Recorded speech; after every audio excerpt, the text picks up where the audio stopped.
এই 15 মাসের মধ্যে অসংখ্য মাজার ভাঙা হয়েছে। আমি জীবনে কোনোদিন শুনি নাই কোনো একটা কবরের থেকে একটা লোককে নামায় না আগুন ধরায় দেওয়া হয়েছে, সেটা আবার ঘোষণা দিয়া। এবং আপনি নিজেও জানেন যে এরকম অসংখ্য ঘটনা ঘটছে যেগুলি নিয়ে আসলে আমরা প্রাউড না। এটা তো শুধু আসলে এটা তো আসলে হিন্দু না, এটা তো মুসলমান না। আমি বলি শুধু মাজারের ঘটনাগুলো লাগাতার ঘটে গেছে, ব্যাপারটা এরকম না। শুরুর দিকে 2-3টা ঘটনা ঘটেছে, এরপরে শুধু একটা ঘটনা, বিচ্ছিন্ন ঘটনা বলতে হবে এগুলোকে।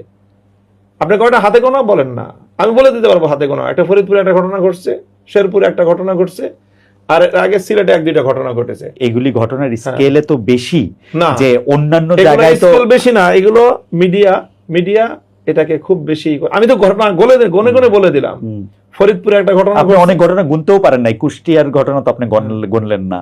কুষ্টিয়াতে কুষ্টিয়ায় কিছু মানুষ যারা নাকি এখানে লালনের মাজারকে কেন্দ্র করে ওখানে মাদকের একটা আখড়া জমে। যে কোনো মাজারকে কেন্দ্র করে আসলে এটা এক ধরনের ইনসিকিউরিটি। মামুন ভাই, আপনি এটা আরো বেশি জানেন, কারণ আপনার কাছে অনেকে আসছে যে মানে অনেক বেশি ইনসিকিউর মানুষ ফিল করছে। কিন্তু এই মাজার, এই মন্দির, এই বাউল মন্দিরেরটা এটা বললে আমি মানবো না। তো মানবে না, কারণ মন্দিরের লোকেরা সবচেয়ে বেশি সিকিউরিটি ফিল করেছে এই সময়টায় অনেক ক্ষেত্রে। কারণ আমাদের দেশে আমি যদি রথযাত্রার কথা বলি, টোটালি আমাদের দেশে হিন্দু নিপীড়নের যে ঘটনাগুলো 99% হলো সাবোটাজ। এবং এটা যারা ক্ষমতা, যারা দখলদারিত্ব করে, চাঁদাবাজি করে, মানুষের সম্পদ দখল করার যে ধান্দা করে, এরাই মানে যেখানে যেই ভাবে সুযোগ সন্ধানী তারা সেভাবে করে।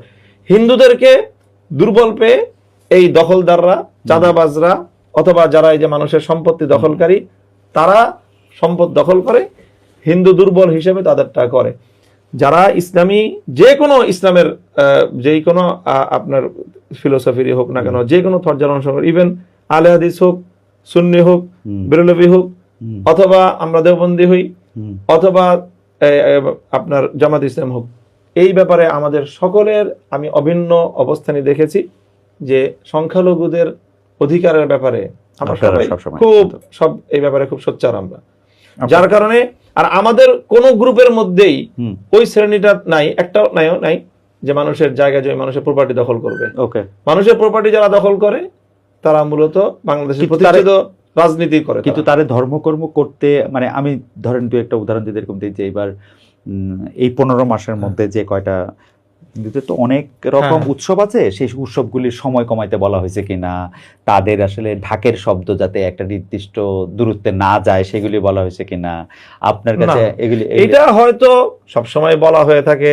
কখনো তারা মসজিদ আর মন্দির যখন কাছাকাছি, তারাবির নামাজ চলতেছে, ঠিক একই সময়ে জুমার নামাজ চলতেছে, একই সময়ে রথযাত্রা, সেই সময়গুলো এমন কোন অপ্রীতিকর ঘটনা বাংলাদেশে ঘটার কোনো সুযোগ নাই। কারণ হিন্দুরা দুর্বল, ওরা তো আর অপ্রীতিকর ঘটনা ঘটতে পারবে না, ভয়ে চুপসায় গেছে কিনা। এরকম কোন আপনি বলেন যে নামাজের কারণে অথবা মসজিদের কারণে তারা তাদের ধর্মীয় উৎসব উদযাপন করতে পারেনি, এমন কোনো ঘটনা ঘটে নেই।